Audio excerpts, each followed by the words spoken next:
O Thiago foi um menino assim normal, né? Uma criança normal, brincava tudo. Quando ele fez 9 anos, o pai dele faleceu num acidente. E ele sentiu muito. A partir daí ele, ficou muito calado. A gente percebeu, né, com alguns meses, que ele tinha alguma coisa, né? Aí a gente providenciou um psicólogo, tudo. O trauma para ele foi muito grande. Aí tá, passou, a gente ficou sempre dando atenção a isso, né? E com 14 anos, 15 anos, ele começou a dar problema, né? Ele começou a beber, aí eu troquei ele de escola.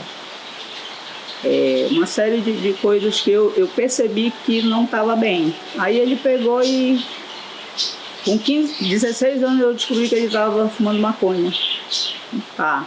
E nessa época não demorou, ele passou no vestibular, fez faculdade, se formou, né? E no dia da colação dele, estudou os 4 anos do curso dele, ele teve o primeiro surto, né?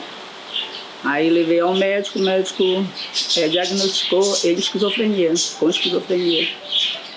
E a gente começou a tratar tudo, mas ele sempre muito estranho, né?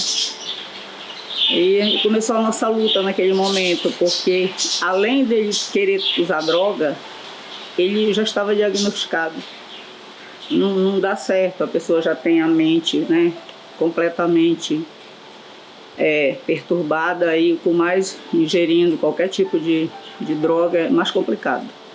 Aí ele teve a internação, 2 anos depois a segunda internação, mas ele conseguiu terminar o curso dele, ele ainda fez pós-graduação, ele terminou o período de inglês, ele fala inglês fluente, né?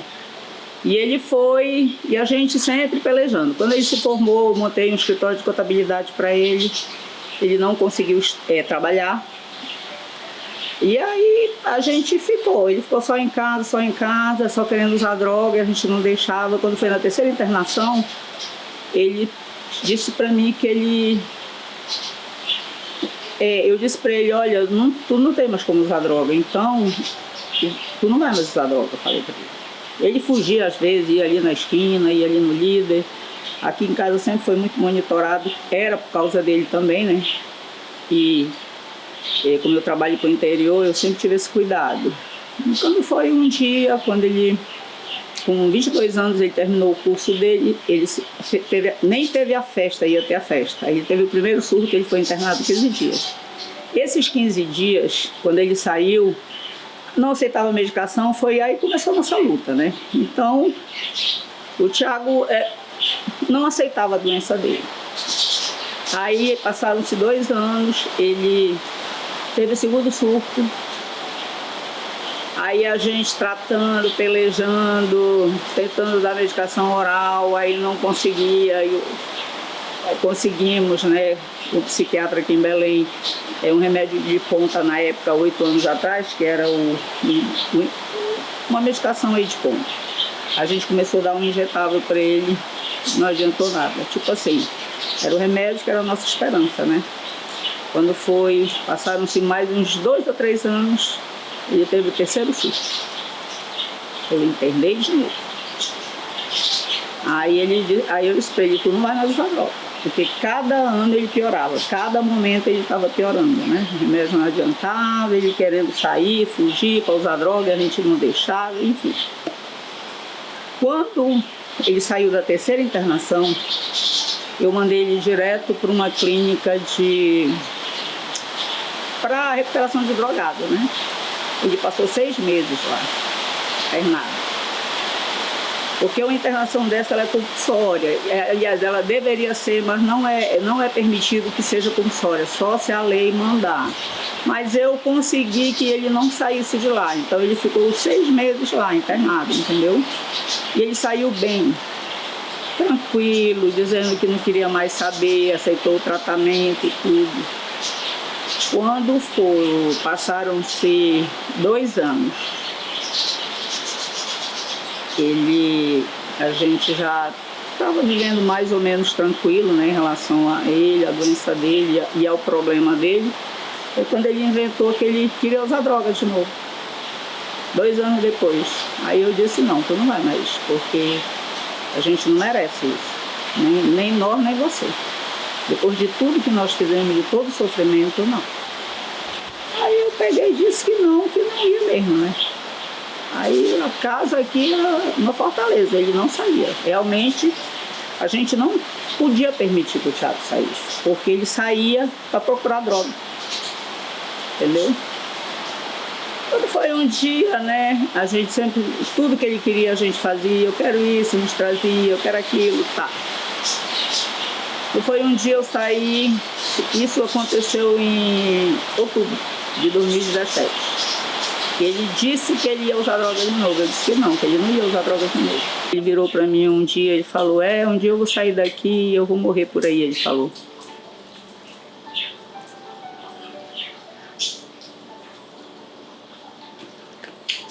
Aí eu disse, não, tu não vai.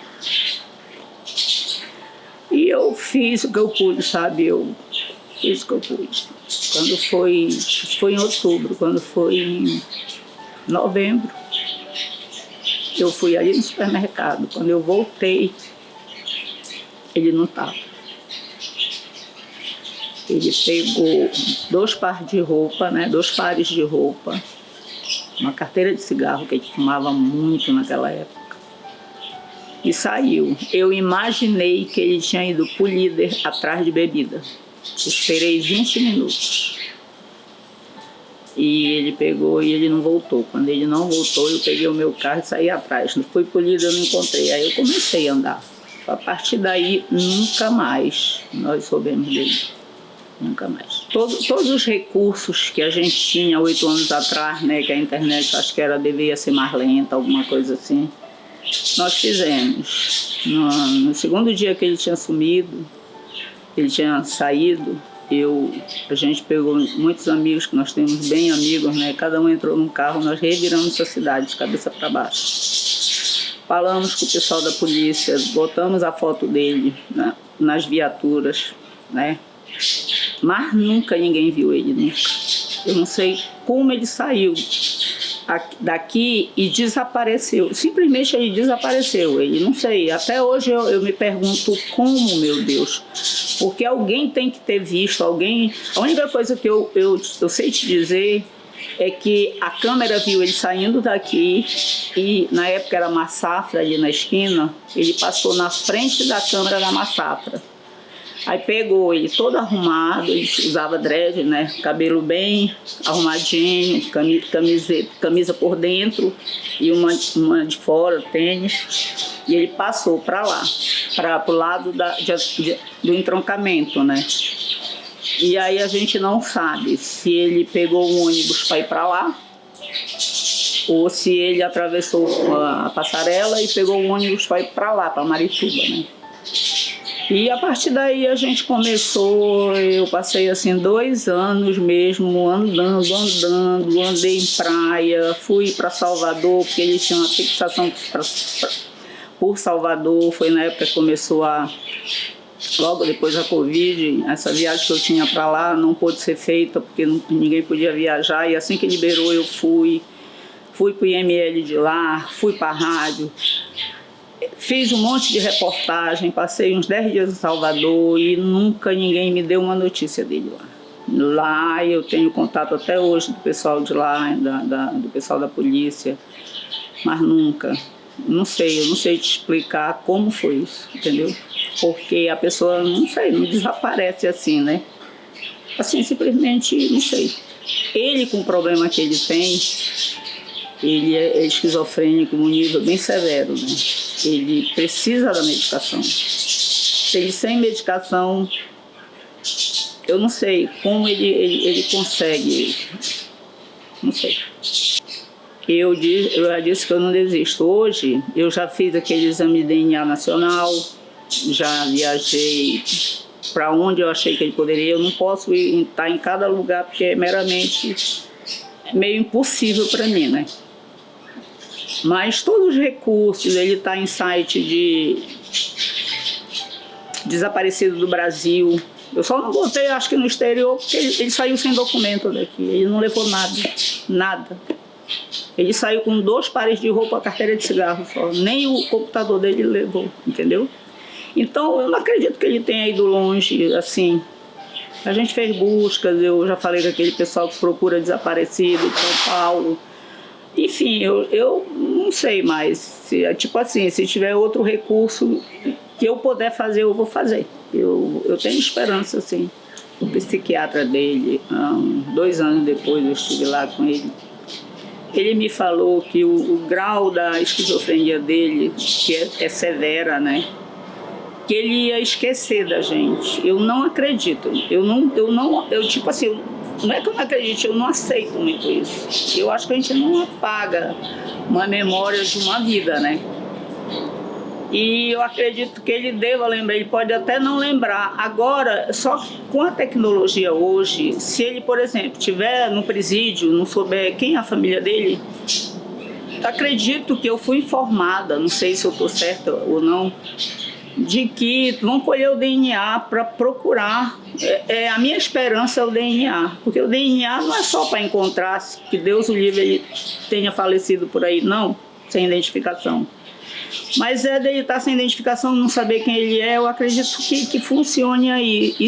Tipo, eu acho que a tecnologia pode fazer isso. Eu não sei se é feito. Para me ajudar, eu tenho cartaz espalhado, assim, eu tenho Facebook, né? Meu nome é Cristina Lemos no Facebook. Tá lá todas as informações, ou então ir na delegacia de desaparecido, aquela de São Brás, que o caso está lá, o delegado sabe de todo o caso. De vez em quando eu vou lá com ele, perguntar se tem alguma novidade, alguma coisa. Se não chegar a nós, pode chegar na delegacia. Ou então na televisão, ou ligar para Liberal, para qualquer lugar, qualquer meio de comunicação. Quem está com ele, se ele estiver com alguém, eu acho muito difícil o Thiago estar em Belém, porque, tipo assim, ele tem umas características que não tem como confundir o Thiago. O Thiago, ele tem uma tatuagem na mão, escrito o nome do pai dele, que é falecido. Ele mandou tatuar 4 letras, L-I-T-O.